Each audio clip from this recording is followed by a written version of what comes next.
everyone, Denise here. I hope you're all doing well today. Today is Saturday, February 8th, 2025. So I know I haven't been on in a while, guys. Just been very, very busy. A lot of things happening and going on. I don't even know where to begin, honestly. But I just wanted to do a quick little update. I have not abandoned my channel. I just have been going through a lot, okay, guys? I mean, just keeping my faith and all that, all right? But just a lot of attacks, from the enemy and everything, guys. The closer we get to the rapture, pre-tribulation rapture of the church, the greater we should expect these attacks to be, and sometimes they can be, pretty vicious.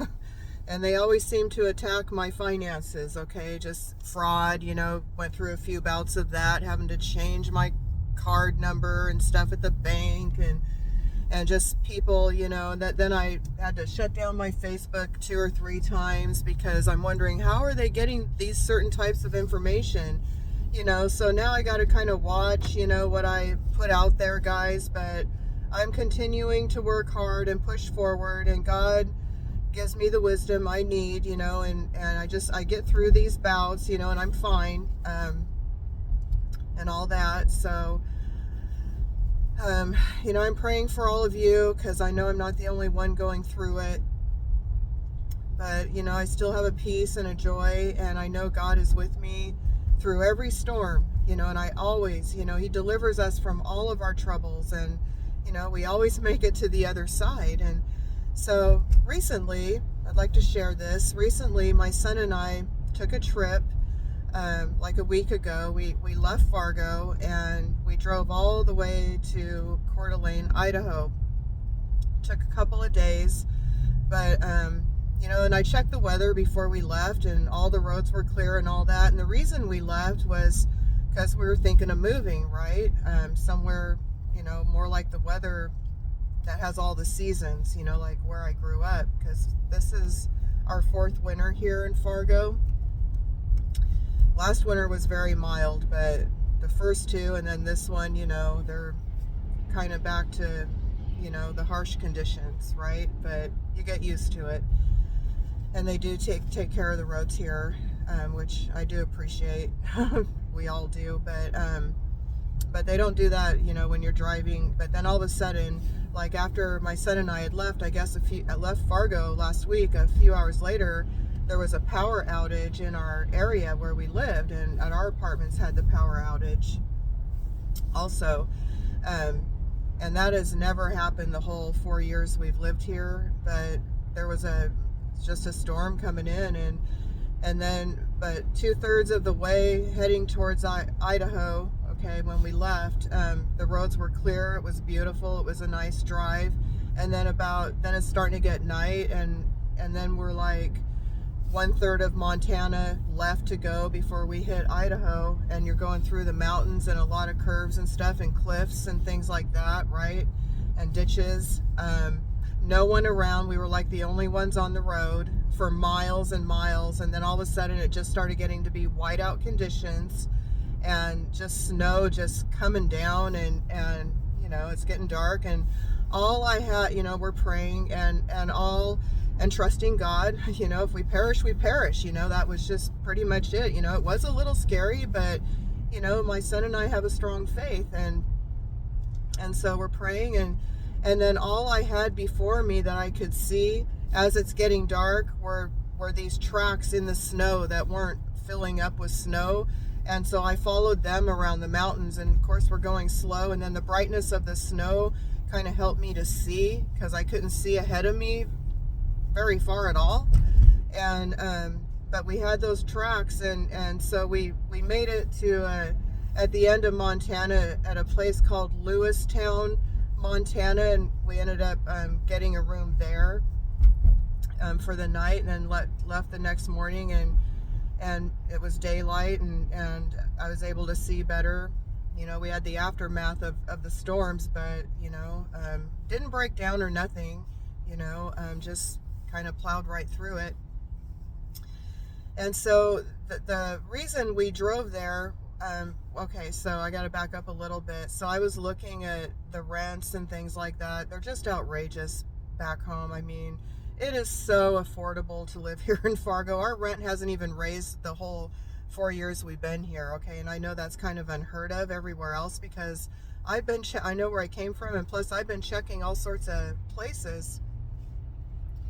So, anyway, I found this 2-bedroom, 2-bath, um, washer and dryer in the units, a swimming pool, recreational room, hot tub, sauna, just a garage, just beautiful scenery by the pool, the pictures of this apartment complex we went to apply for in person, and I'll get to the reason why we had to be there in person in a minute. And it just was so beautiful, and it was only like $1,084 a month, and everything included, and you can have pets, and even those deposits were relatively low. And I just thought, wow, this is amazing. I called, and the lady I spoke with over the phone said the reason they can keep the rents low like that is because they're on some tax exempt program, okay?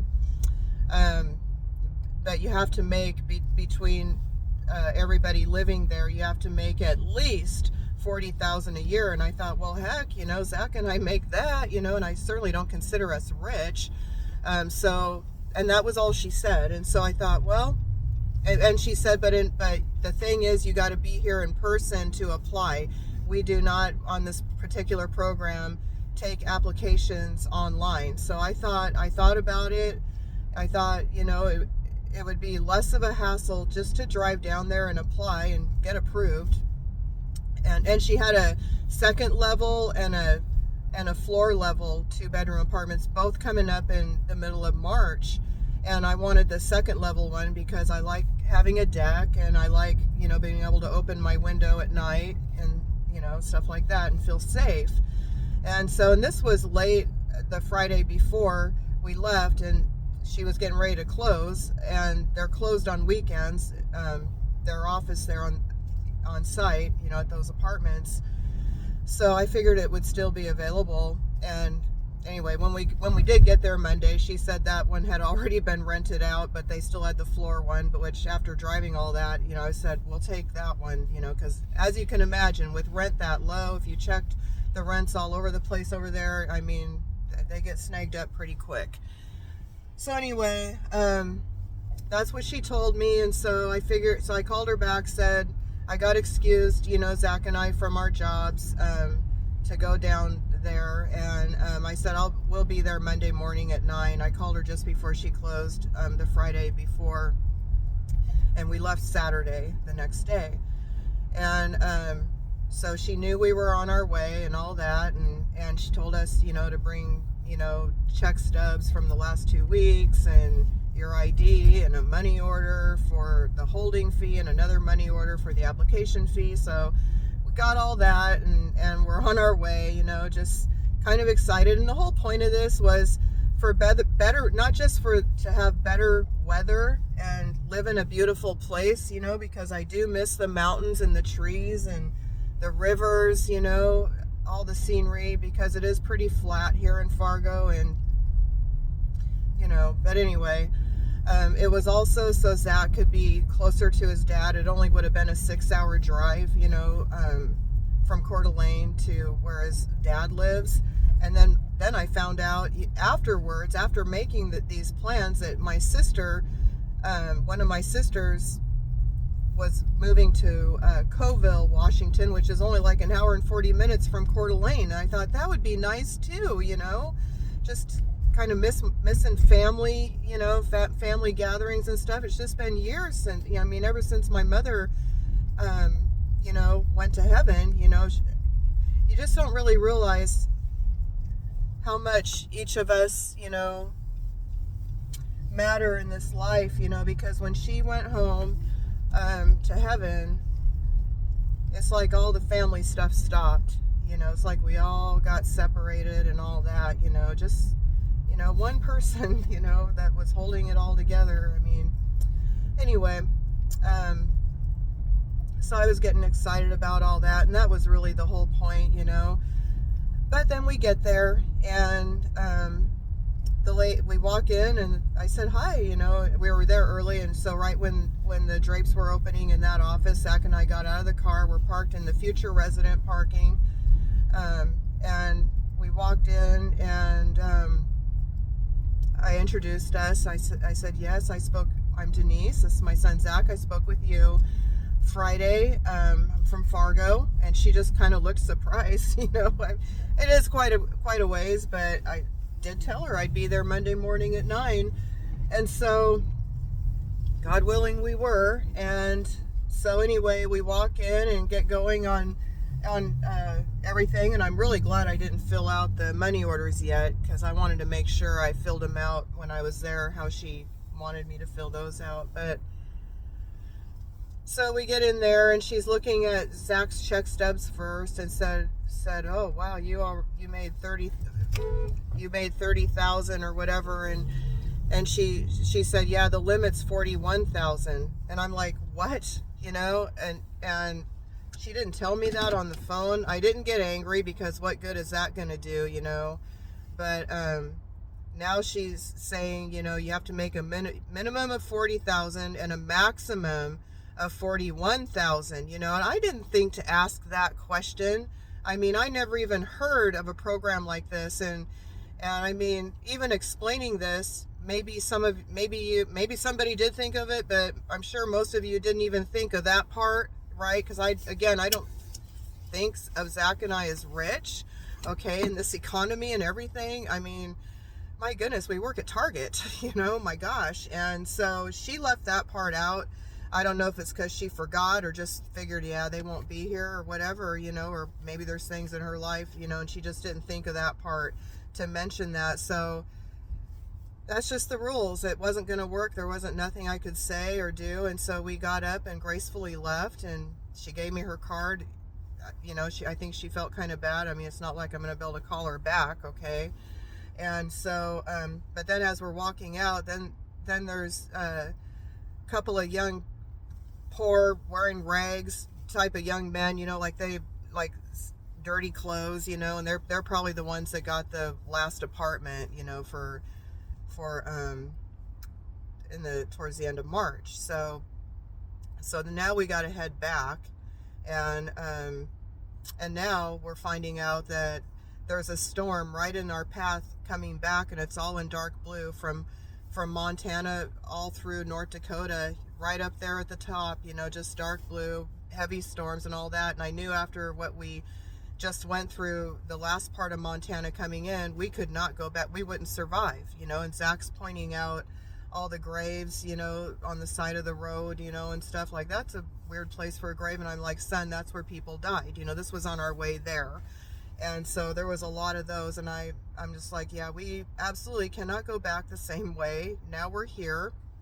And so we found a different path, the only path we could take home, but we'd still have to go through the south part of Montana and head to Idaho Falls, to kind of, we would still catch the edge of the storm, which we did, and it was really bad and brutal. Even more so, we wouldn't have made it in those mountains in the midst of it coming home. So we went through that, and just, lots of whiteouts, lots of snow, going, windy roads. It added a day to our trip, because it was 8 hours out of the way, but you count, that you're driving slow, and then stops you have to make. So probably another 10, 11, 12 hours added, kind of going out of our way to get to Idaho Falls, get into Wyoming, get to South Dakota, and just kind of work our way up to North Dakota, to Fargo. And so that was the route we had to take. And so there was an incident where we had to stop at a rest stop. So we're driving home, and it's just, the weather's just horrible, that wind and just the snow and everything blowing, and we see a rest area. We had to stop, so we pulled in, and then as we're leaving, then the snow's just piling up really bad, and just like whirlwinds of snow everywhere, and just piling up, and I can barely see the exit sign to get back on the road, let alone the road to go up, because there's ditches, okay? So you just don't know. And so I'm like, oh my gosh, how are we going to get find the road and get off, find the exit to get off, the right road to get off this exit. And then out of the blue, from out of nowhere, I'm not kidding, there comes this plow truck. Zach's like, look, Mom. And this plow truck just is going right through the rest area stop, okay? And then he goes kind of up the hill to get up on the road, and we just followed him. And I was like, wow, at that moment for that to happen, I just thought, wow, thank you, Lord, because remember, all I had was the tracks in Montana to see and faith, to trust God that, okay, I'll just follow these tracks, which I could barely see, guys. I'm getting up there, and it's harder for me to see, let alone at night, but I could see those tracks and just followed them, and then we followed this plow truck, but once we were on the road, we had to stay a bit behind him because the snow was blowing really hard, but so we were going slow. It took a while to get back, and it was just kind of like that, and there was other plow trucks along the way, like going through Wyoming. There's a lot, the route we had to take, there was a lot of and we passed Yellowstone Park. We didn't go there, obviously, but we passed that, and we're just going through, ended up in the mountains, and they're doing road work and all that, and there was a few cars, so we had them to follow, and it was really something. And then all of a sudden we'd get to a clearing in Wyoming where it was like, ended up being 52 degrees and sunny, and just, we took a lot of pictures, and Zach took a ton of pictures on his phone because I was driving. I couldn't do that, and he's going to transfer those to me, but it was quite a trip. And then when we get back to Fargo, finally, then there was a storm here, that hit, as we're just a couple hours away from Fargo. All of a sudden, what we would call a major storm came. But, after what we went through, it was nothing. Okay, I was able to plow right through it. We didn't break down once,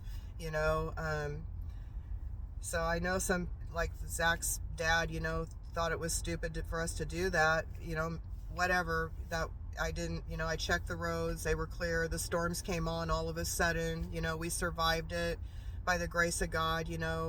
I'm just a little upset that he didn't consider when we were there, he hadn't seen his son in a long time, why he didn't consider, and I wasn't going to bring it up, and, because you'd want someone to think of this themselves, why he couldn't drive there, take the 6-hour drive and just meet us there and say hi to his son. But if I wanted to go there, that's where I would go, but I didn't go there. He was kind enough to pay for a few nights of our hotel, which was very much appreciated.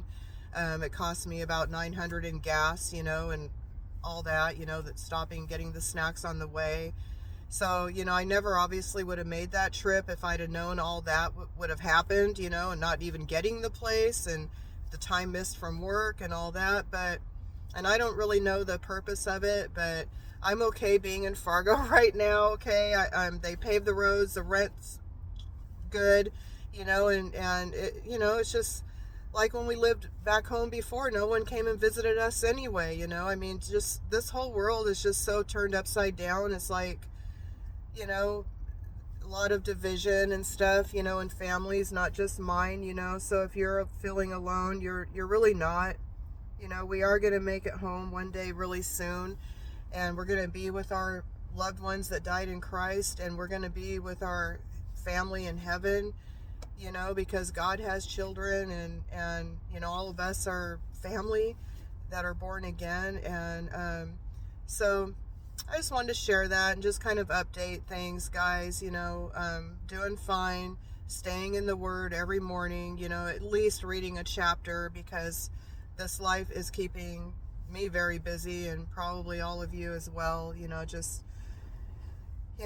I've thought about doing videos here recently, but I really don't know where to begin. The drones, the planes falling out of the air, birds just dropping dead, just all these lights flickering on and off around, the United States, just a lot of strange, eerie things going on, but we kind of know what's going on, because the Bible tells us, and these are,